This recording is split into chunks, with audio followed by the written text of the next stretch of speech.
We're back. Are we starting from scratch? I don't think we do the intro this time. Oh, we're back to the old song. I'm happy about that because It's way better. we got a lot of complaints from people about the new song. Damn. Welcome to episode, I have no idea, 15. Episode 15 of How to Ski It. Dark times here at How to Ski It. Because we've all been on the road for almost 2 weeks. Nobody's skied. Yep. Today is probably the first day that we can ski, and I kind of get the impression I might be skiing by myself today. Listen, I brought my stuff for a reason. Yeah, okay, so me and skiing. Dylan and Mel are going skiing, and Ryan and Marcus have quit the sport. Yeah, pretty much. Why? I'm going to go ride bikes. Why did you quit the sport of skiing, though? It's been 2 weeks. I just can't do it. All right. You know what? Bullying works. I'll go. I'm going.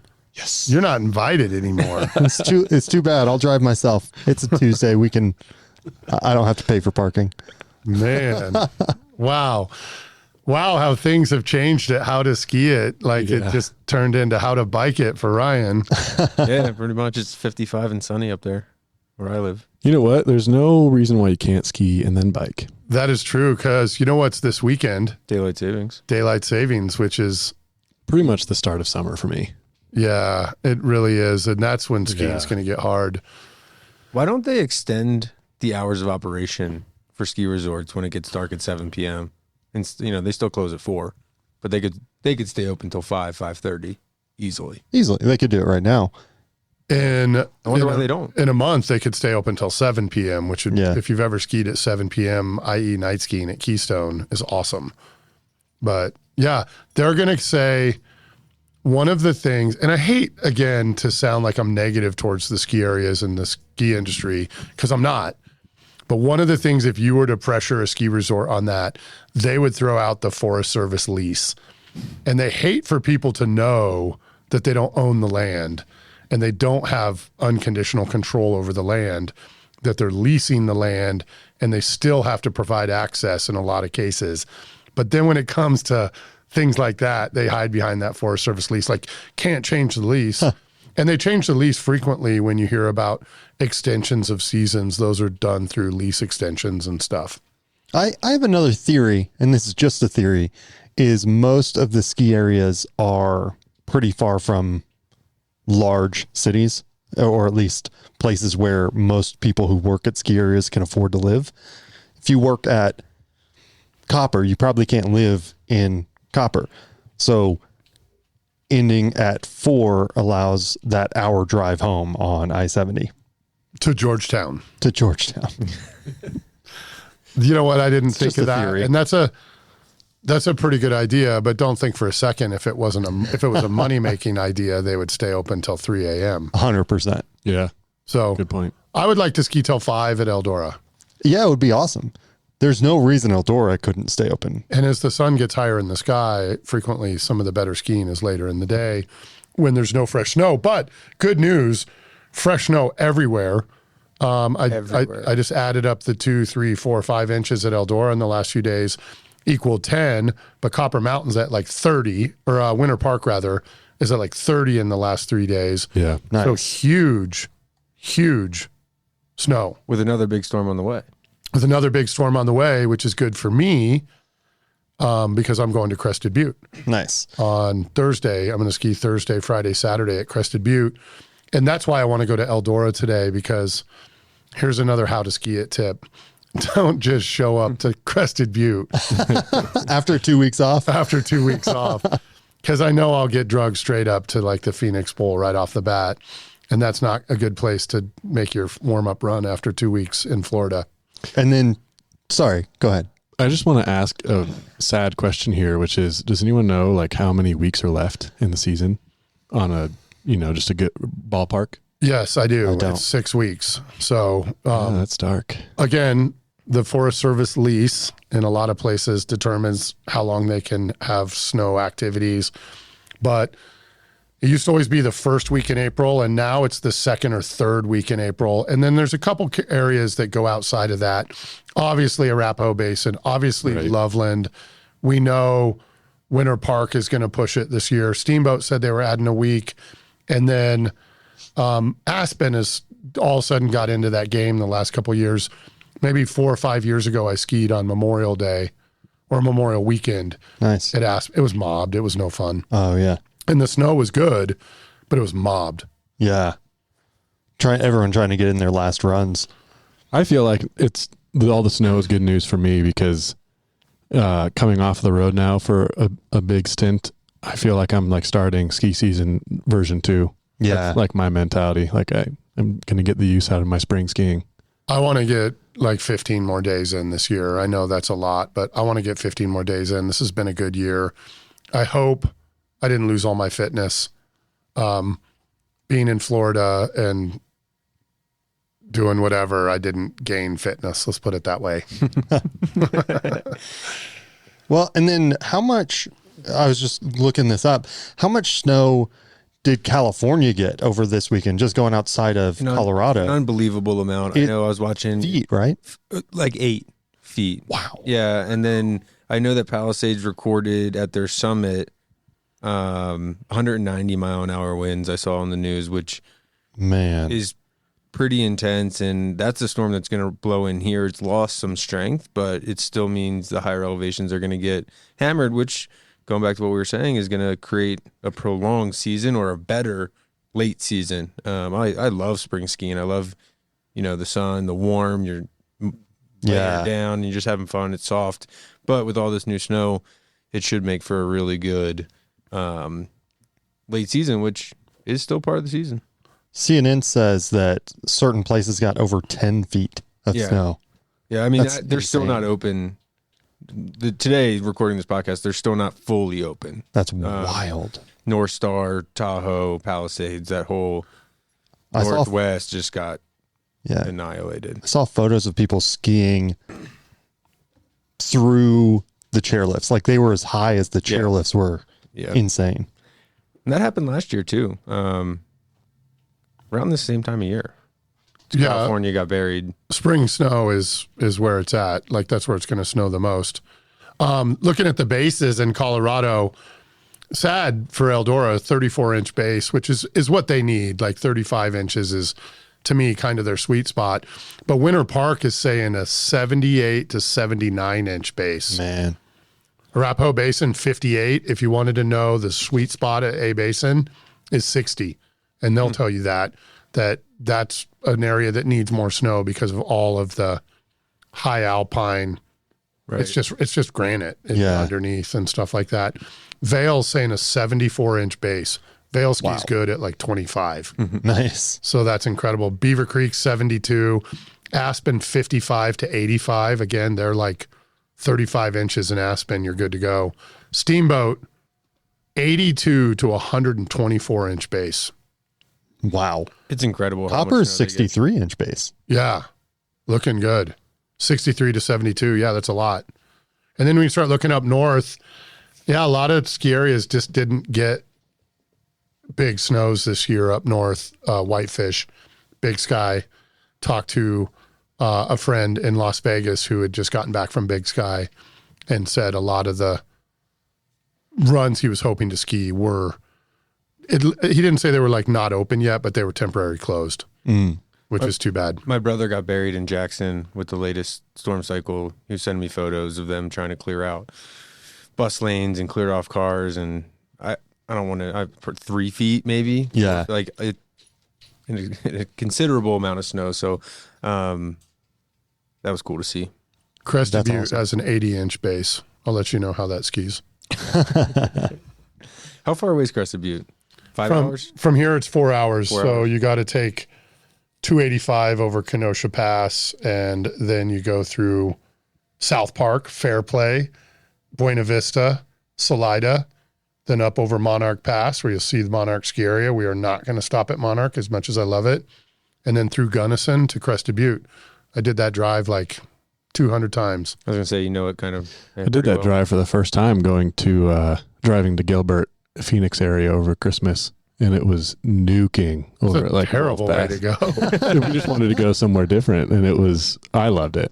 I loved it. I'm pretty sure 25 goes straight south, and then you get on. Yeah, but you got to go through like 38. Albuquerque and stuff. Yeah, Albuquerque's cool. It's definitely a scenic way you went, but It was that the is scenic not way. the way I would go in the wintertime. So, Ryan, you gave up the sport. Talk about it. Gave up the sport. Yeah, and there's not much to talk about. No, I plan to go to Keystone tomorrow with Isabel. She's at home with her new job, so she was like, "Can we ride bikes today?" I was like, "If we can go skiing tomorrow," and she's like, "All right, I can make that work." Nice. So, So you haven't actually given it up. no, not at all. I just didn't. It's nice out, and I was, I got peer pressured into riding bikes, which isn't the worst thing in the world. Yeah. On a ski podcast, it kind of is. Well, so I mean, this is 6 weeks away. We're getting 15 more days in, but have you guys started to think about what we're talking about whenever it's not snow on the ground anymore? No, Same. no. I've thought about skiing and looked at the snow report almost every day that I was out of town. I was in Las Vegas, and then I had to come home to Denver and work 2 days, so no skiing, and then off to Florida. Every day I opened up the Open Snow app and checked it out and just made sure I Dreamed. knew I was coming home to. Nice. And I saw Eldora's reporting 3 inches new today, so I'm coming home to good skiing. I'm going to go straight to the back and ski Brian Glades right off the bat. Sweet. I guarantee it's going to be great. With a couple inches every day, that's what makes Brian Glaze good. I want to have a good ski day today because I want to go into Crested Butte with confidence. I'm skiing with some real hot dog skiers in Crested Butte, and I want to go in with some confidence. 2 weeks ago, I'd have taken these people to the woodshed, but they might be taking me to the woodshed now. So I can't wait to hear. hopefully this doesn't get released before I run into them. You got to play your cards I'm making right. sure it gets released. You're like, I no, don't no, know no, whether I I'm know a gonna tag shortcut. him. Oh, wow, man, that was a blue. All right, well, no, we'll go back up and we'll do it again. You got to trick them into a warm up because they're not going to want to warm up. I'll trick them into a warm up, and then I'm not going to push the pace. I'm going to Fall back. ski in the back of the pack until later on in the day, and then if I have it at that point, I'll break their spirit. How long are you I going like for? it. I'm skiing for 3 days. Nice. I don't have to be back till Monday, so we might ski for 4 days, but right Nice. now, 3 days for sure. And then we're taking the van and the tax hound and Chicky Yeah. T, so we may, who knows? It's hard to get from there to Aspen in the winter. It's a really easy drive over, I can't remember the name of the pass in the summer, but it's not open in the winter. Right. So it's a tough drive. It's like a 3-hour drive in the wintertime to get from Crested Butte to Aspen, and they're like, an hour apart in the summer, maybe a little more. As the than crow that. flies, man. it's not. It's 30 miles as the crow Yeah. flies, That's wild. but it's wilderness area, so it's well protected. So nobody wants a road to go through there. Yeah, for sure. That's awesome. I can't wait to hear how your Crested Butte trip goes. I haven't been there since X Games 1. Wow. So I went to college there, skied 50 to 75 times a year for 5 years. And then I've only been back once since then. It was for X Games 1. So this will be my second time back skiing in 30 years. So yeah. And a lot of this stuff was just being opened and developed when we were skiing there. So we got to be some of the first people to ski some of the Phoenix Bowl area and stuff like that. So I'm excited to get back because it was scary then. So I'm sure it's going to be extra scary now, or maybe not. Who knows? I'm a better skier now than I was in college. Maybe not as gutsy, and I definitely don't hit jumps and cliffs, but I'm definitely a better, more well-rounded skier. So I like to see how that translates on Phoenix Bowl, and I'm better fitness. And so Phoenix Bowl has a little bit of a hoof to get out. So I remember that used to be like a kind of big commitment, and I don't think it will be anymore. What's the last season where you visited this many different mountains? Never. Never. Yeah, never. There's never been, back way before ski passes were a thing, you would ski somewhere different all the time, but it wasn't more than this year. Yeah. And so the place It looks like Sun Valley's not going to happen this year. We talked smack about that all year that we were going. But the one place that's still out there that I want to make sure I get to this year is Beaver Creek. Yeah. The Birds of Prey at Beaver Creek is fantastic mogul skiing. Giant moguls, pretty steep, long, a couple thousand vertical feet top to bottom. So I'm hoping to get there. And then I want to get back to Vail. I skied Vail 7 or 8 times in December and the beginning of January and haven't been back since. So I want to get back to Vail, and spring is a great time to ski the back bowls in Vail. Especially with that snowpack you just talked about. Yeah. It's probably incredible. And I'm only scheduled to be on the road one weekend between now and essentially when the ski areas close. Nice. Yeah. Yeah, talking That'd about be good. events, what were you doing in Florida? I know it's a ski podcast, but we got interrupted. We went to the Skyway 10K and we do the audio and power and we do announcing. Yep. And video. At a race that raises money for the Armed Forces Families Foundation, which is a super cool event. And we saw some of the best live music. Dylan was our sound engineer. And so we always wonder what the bands are going to be like because we don't book them. And I would say we should, but whoever books the bands for Skyway does an amazing job. Amazing job. And it always is. It's always top notch. I wasn't like homesick. I was ready to get home. And we did for one of the first times in our careers, flew home like that night from an event that's that big. But we had a good team. We struck everything, put it in the warehouse or the van, and then we caught a flight home and then should have went skiing yesterday, but I had 2 weeks worth of phone calls to catch up on. And then Ryan, that was me and Marcus and Dylan were all at Skyway, and Ryan, you were? I drove to Chattanooga. We've loaded up the van here with some sound equipment and live stream stuff and drove down, took 2 days to drive down there. I did check the snow reports, especially with the California stuff, and it made me sad because I was driving through Kansas. And then, so I stopped looking at it. I know you were checking it often, but put on the Chattanooga Marathon, the Erlanger Chattanooga Marathon weekend, which is one of my favorite events of the year. It's a good time, good people. Yeah, good event. It was Chattanooga. The weather was raining and cold. So kind of a bummer, but I had fun. And we've mentioned this before. We're in an event production company that does a ski podcast. Yeah. So like not to get too far off. Perfect overlap. And don't you wish there was? Yeah. Like what we need to get into is ski events. 100%. Because I could just be talking about that every time. I could talk all day about the stuff that went down at Skyway. There's enough stuff for a whole podcast, but that's because we haven't been skiing. So right. Well, Aspen just had some ski racing go down, right? Yeah, the World Cup was there, and we have friends that are involved, but we were out of town. Yep. Which was perfect timing. Yeah. To be out of town for the World Cup when people are like, come up and we'll VIP you and stuff. And we're like, cool, we'll be out of town. So that was sad. And then our friend JJ Schuster and Matt McClone were here. One's from Kansas, one's from Ohio, but they're a lot of fun to hang out with. And they were here skiing. And they sent a picture, and JJ was in a Evel Knievel outfit. No, Matt was Evel Knievel, and JJ was, oh man, I recognize it. It's like it's a superhero. Spider-Man? No, like way more obscure than that. Batman? Which cracks me up because Captain America. You see those people on the slope and you're like, what's up with this guy? And it turns out that they're our friends. So, and you see those weirdos on the mountain. Those are our friends from out of state. So Marcus is showing us a picture, and that's Flash, isn't it? Barnacle Boy? Oh, it's Flash Gordon. Thank you. That's it. Yeah. Flash Gordon. Because he's wearing the Flash Gordon costume is what gave it away.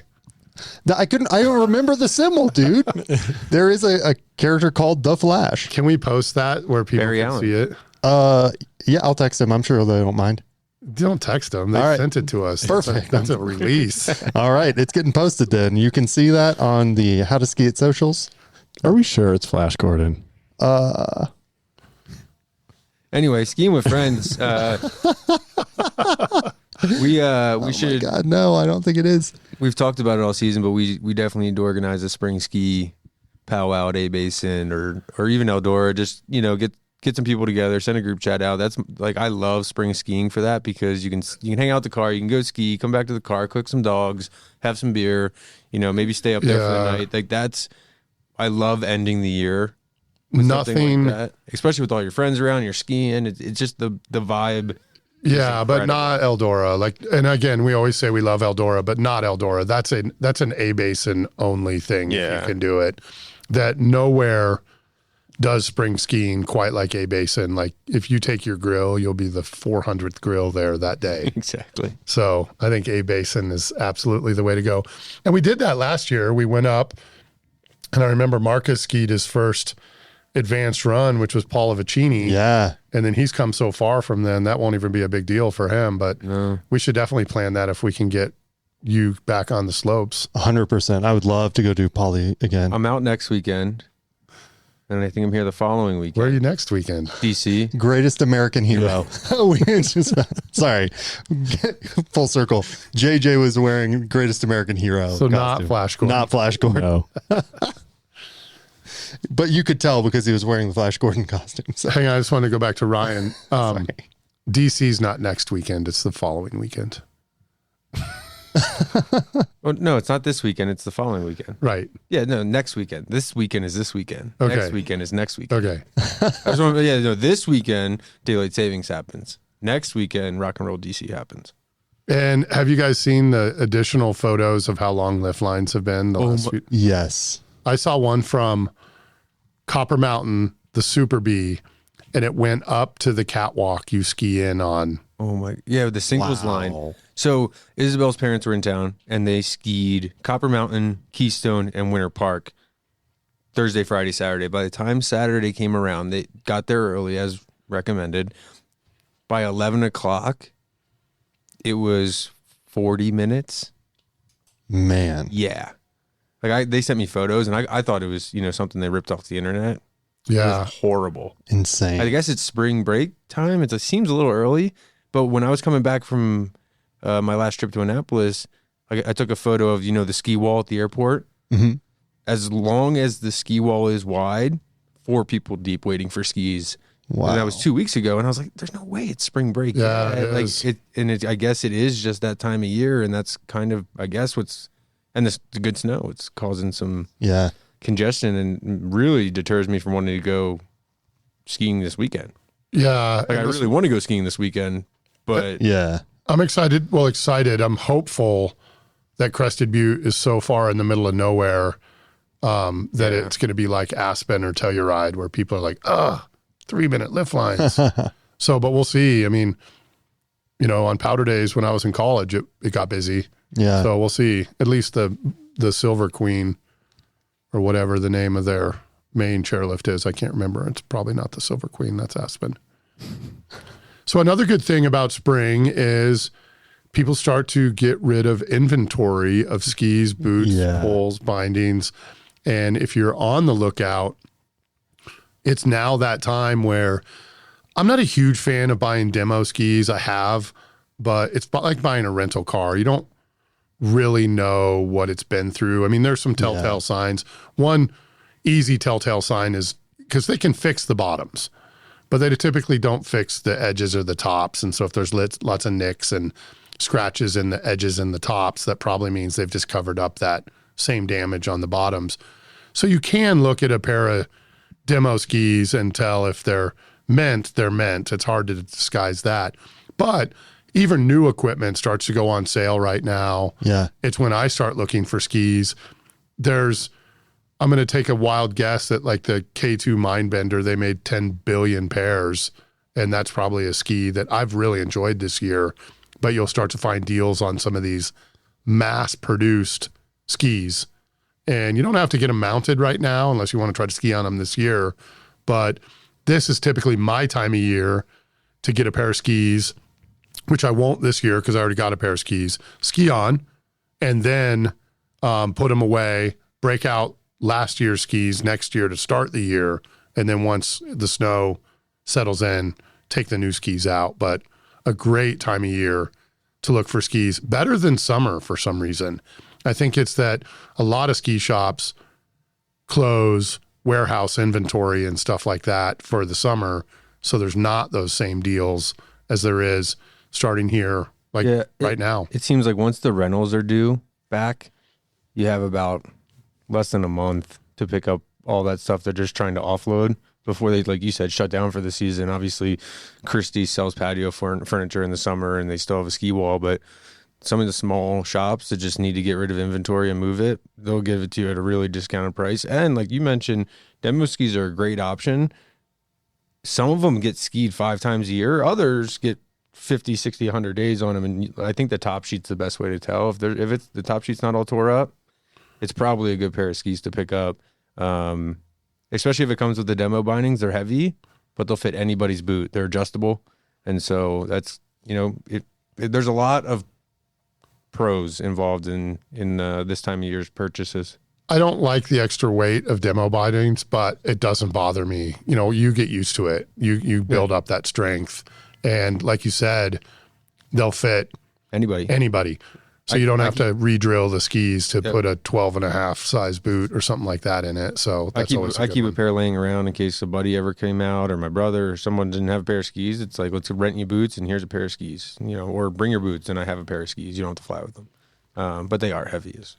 And just a little plug here. I'm trying to sell a pair of skis. Well, let's go back to how long you've been trying to sell these on Facebook. I have been trying to sell these skis. So I'm going to self-report here a little bit. And I bought a pair of full-blown Nordica race skis. And I've been skiing my whole life, and I guess I didn't know what that meant. And they're GS, which means they don't turn. The Dobermans. And I skied on them once and was like, they did not perform under like 40 miles an hour. And that's not good inbounds stuff. So I put them up to sale. They've been on sale for over a year, almost 2 years. So now they're not new anymore. I skied on them once, but the number of people that have reached out and just asked questions where I'm just like, they're like, do you think these would be good for a beginner? And it's like, no. Do not do that. Not. And everybody wants to know what the turning radius is and stuff like that. And I'm sure it's all documented online, but I don't think they're ever going to sell. They're cool looking. Talking about sales, I know Epic Mountain Gear does their ski racks, right? They do it 2 times a year, like right before ski season. They do a one after, right? Yeah, I'm not sure. positive. The big one used to be called Sneagrab, and it was from Gart Brothers, which used to be the main, Gart Brothers was like a sporting goods store like Dick's, way before Dick's was Dick's. And then Dick's bought, I think, a lot of the Gart Brothers locations. But that's not a thing anymore. Right. The big Bargains one backwards. Powder 7 and Golder. Say that again? Bargains backwards. Sneagrab is bargains backwards. Fun You fact. can tell people that grew up in Denver if they know what Sneagrab is.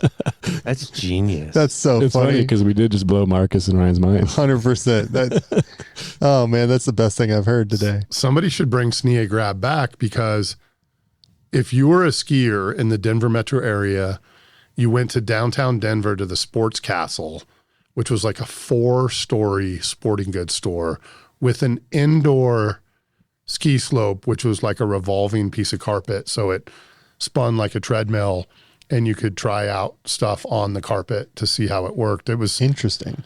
pretty cool. And then that's, my family, we grew up on a budget. So that's where we went every year to re-up gloves and ski boots and skis and stuff like that. There must have been a lot of spin-offs on the idea, because I've gotten all of my ski equipment from Sneagrab events, but they were, for example, I think all of mine were at Larson's in Wheat Ridge, and they always had an annual Sneagrab, and that's where I've gotten all my snowboards and gear, boots, helmet. Yeah. So anyway, though it brought this up, is it's that time of year, if you're in need of equipment, to start looking. I got to get new goggles What was the one in Golden? badly. Powder 7? Yes. Yeah, and they always offload Yeah. hundreds and hundreds and hundreds of pairs of skis and soft goods. And then back east, it's actually the beginning of the year. Buckman's has a tent sale. So you go and you sell your skis through them, but it's marked at whatever you want to sell them for.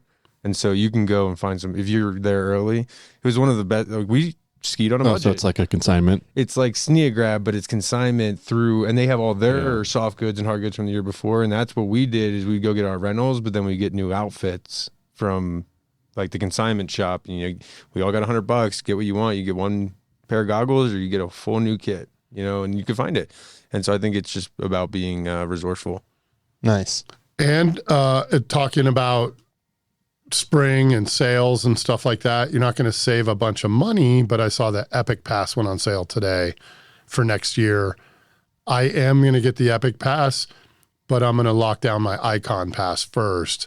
And then I did a cool pay-as-you-go, 0 interest on my Epic Pass last year, and I'm planning on doing it again. Like, I think I've only used it 10 times, but 7 of those were at Vail. 1 was at Telluride, and then I'm going to Crested Butte this weekend. So it was a absolute, I can tell you right now, getting both the Icon and Epic Pass was a no-brainer, and I plan to do it next year, but financially I got to spread it out. Yeah. So, but Epic Pass went for sale today, and they say it's the lowest price you can get it at, and that only lasts for like a month or 2. Yeah. Yeah. If you know you're getting it, it's best to get in early for sure. I always, like, early on, whenever I started skiing, it was always like putting it off, like, oh, I need to wait until I have money. And it's like, okay, well, you're going to lose more. You're going to pay 25% more if you wait. Yeah. So What's it going for, Dylan? I see you're looking at it. Well, firstly, I was trying to look when the Icon Pass for next year should be available for purchase, and it looks like it should be typically in early March. All right. All right. So soon. In that any time. I don't know when that will be, but So I wish the big mega passes did this, but they don't. And Eldora used to do this. Mid-March, you could get your next season ski pass, and you could use it for the rest of the season. And that's what got me started in Eldora. We moved up to Sugarloaf, and then I got an email. It's like, ski passes are on sale. Buy it now. Use it this year. Went and bought it that day, like the weekday pass, and went and used it that day, and was like, this is going to work out great. Nice. That's how I started skiing at Eldora. I feel like I remember my early days using, I always had the season pass to Winter Park. And at the time that just included copper as well. And I remember them always offering like a renewal discount, which I miss. I wish there was like even just something for me to Or like a frequent flyer program with just like the Icon you Pass. have the 23-24, 5% off. You can buy the 24-25. Man, that would get me. Icon does that. Do they? Yeah. I was looking at it and I thought they didn't. I'll say in the past they have, whereas if you own the previous pass, it's like at $100 off. Yeah, it is. It's not They do, a okay. ton, but it's like $100 off. Which matters. It does. 100%. It's a new So pair of never mind. goggles. I learned something new. And then, did you guys hear the rumors that were floating around last week? Which No. ones? That Vail Resorts is trying to buy Altera. Really? No, I'm just kidding. Man, that would be nice though. One I pass was for like, everything. whoa, what's going on here? Would it be nice? I mean, that's Uh, that would definitely eliminate competition in the ski industry forever.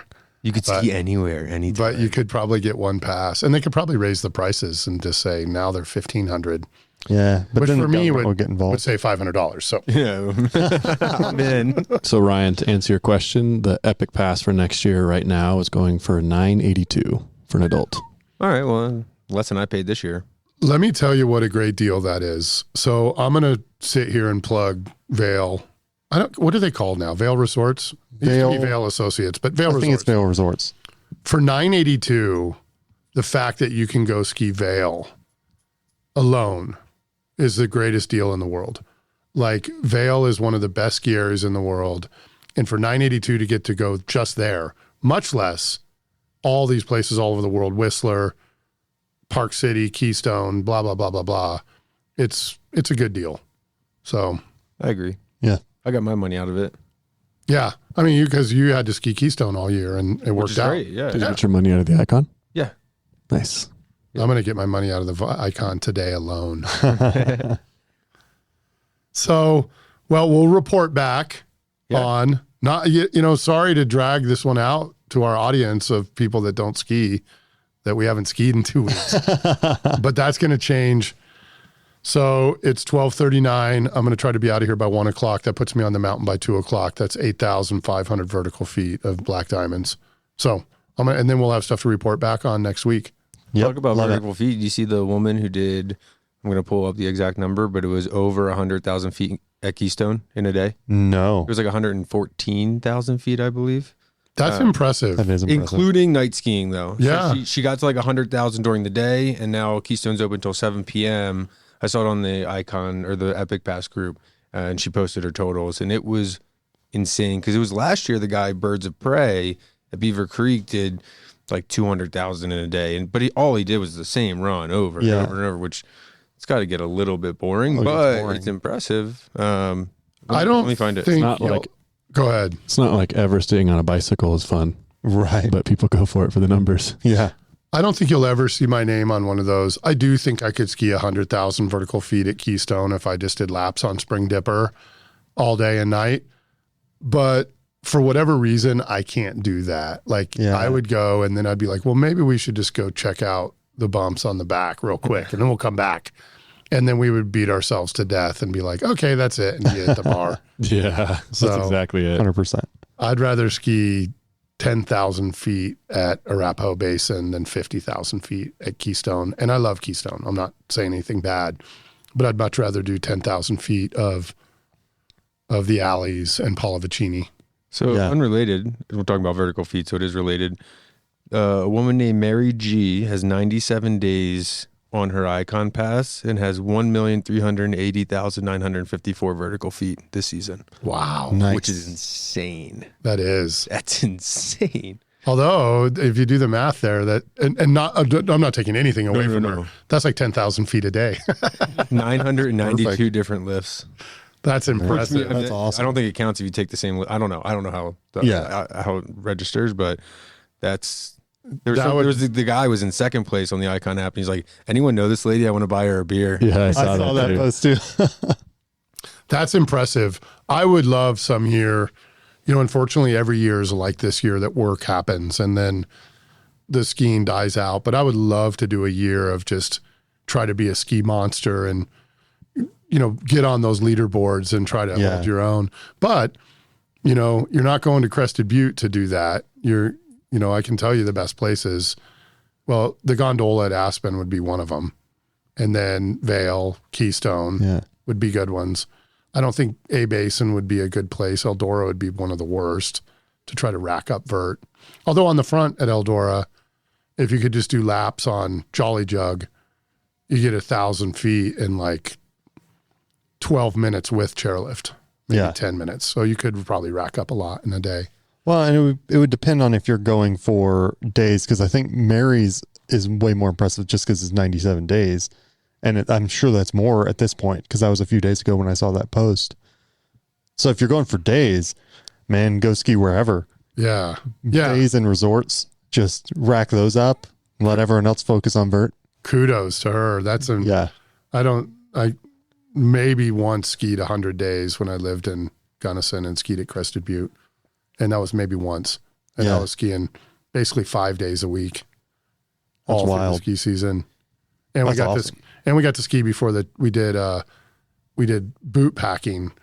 And so we got to ski a little bit before the season opened, got like 10 days in. So it was a hard year. Yeah. That sounds brutal. Like not a lot of time for leg recovery. You got to be fit. You can't get injured, that's for sure. No joke. Yeah, and you know what? This was a good year. As I've gotten older in the last 10 years, I've probably gotten some kind of injury in 5 of them. It's been my back and my left knee, and this year nothing, like clean. Nice. And I've skied hard and haven't had the monster fitness that I had a few years ago, which is one of the places it's easy to get hurt when you're not super fit. And it's not that I've been unfit, Right. but I wanted to go try to do that top to bottom Strava at Snowmass, and I wouldn't even be competitive this year, Yeah. but I'd do it with style. So we're going to report back next week from skiing. Hopefully Ryan gets back in the game. Me and Dylan and Marcus seems still tentative. Me and Dylan and Mel and the Tax Hound and Chicky T are heading up to Eldora. And the best part about Eldora is weekday afternoons. Yeah. I got a little dog on my lap. I'm going to hang out right here. All right. So be sure to follow us on all the socials. That is Facebook, Instagram, Threads, YouTube. We've got a Reddit now, all at How to Ski It. Feel like I left one off. TikTok, also at How to Ski It. And howtoskiit.com. Check out our merch. Shop.howtoskiit.com. Fresh merch dropped. Go check it out.